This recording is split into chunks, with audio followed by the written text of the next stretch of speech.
सनातन धर्म में कामदा एकादशी व्रत को पापों से छुटकारा पाने के लिए शुभ माना जाता है। चैत्र पक्ष के शुक्ल पक्ष की एकादशी को कामदा एकादशी कहते हैं। यह महत्वपूर्ण तिथि जगत के पालनहार भगवान विष्णु को समर्पित है। धार्मिक मान्यताओं के अनुसार इस व्रत को करने से साधक पर भगवान विष्णु की कृपा बरसती है, साथ ही सुख समृद्धि में भी वृद्धि होती है। इस दिन पूजा सच्चे मन से कामदा एकादशी का कथा का पाठ करना चाहिए। मान्यता है कि कथा का पाठ करने से साधक को पूजा का पूरा फल प्राप्त होता है, सभी मुरादें पूरी होती हैं। कामदा एकादशी व्रत का पारण अगले दिन विशेष चीज़ों का दान करना चाहिए, इससे व्रत सफल होता है। आइए पढ़ते हैं कामदा एकादशी की व्रत कथा। बोलिए विष्णु भगवान की जय।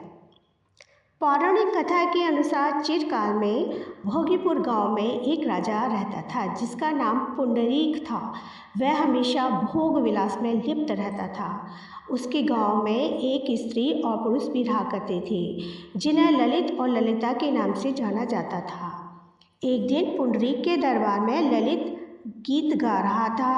अभी उसी दौरान ध्यान ललिता पर चला गया, जिसकी वजह से उसके गीत का स्वर बिछड़ गया। यह देख राजा को क्रोध आया और राजा ने ललित को राक्षस बनने का श्राप दे दिया। इस श्राप की वजह से उसकी पत्नी अधिक परेशान हो गई। इसके पति के लिए लोगों से सहायता मांगने लगी वह अपने पति के लिए।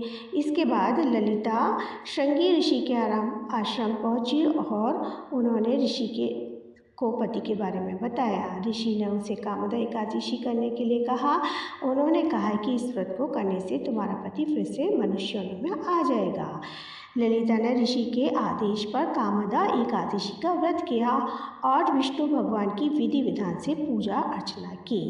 इस व्रत को करने से उसका पति राजा के श्राप से मुक्त हो गया और मनुष्य योनि में आ गया। इस प्रकार इस कहानी को जो कोई सुनाता है विष्णु भगवान की कृपा से उसके सारे पापों का नाश हो जाता है और वो चिरकाल तक जीवित होकर विष्णु पद को प्राप्त करता है। बोलिए विष्णु भगवान की जय, माता लक्ष्मी की जय।